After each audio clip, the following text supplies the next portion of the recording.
And now, it's time for another Dice Tower review with Tom Vasel.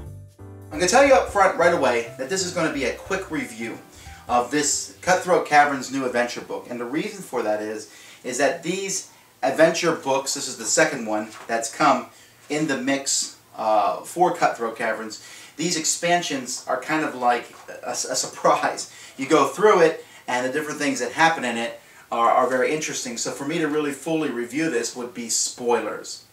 So be that as it may, I'll try to review it without spoiling anything, but that just means it's going to be pretty quick. Alright, like I said, I'm going to try and talk about this without giving too much away. The book comes with 2 cards that show the final enemies of both of them, and that's about all you'll see of that. But the book comes with 2 sides. This is one adventure, you flip it over for the other adventure.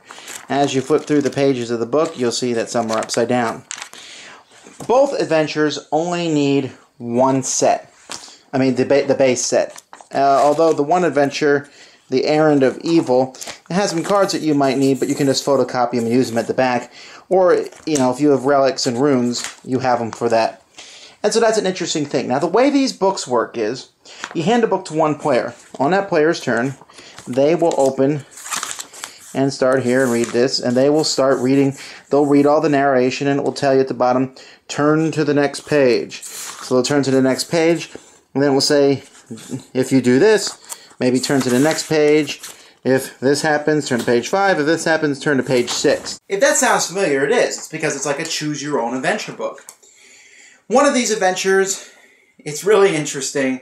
As you go through, what you do and what you don't do really affects you at the end. Very, very difficult ending if you make wrong decisions as you go throughout. I really can't tell you much more than that. You got to play it to see. The other one here, the Savage Arena, this is the kind that if you like role-playing games type things where you fight in a coliseum, where you fight wave after wave of monsters and there's crowds cheering for or against you, you're fighting for your freedom type style thing, I think you'll enjoy this one. I think I like that one a little better, even if it was a bit more straightforward than the first one. Now, with these, there's twists and turns, so if you play it once, you can play it again, but the players who have played it before, when they get to certain decision points, they'll know what they'll do.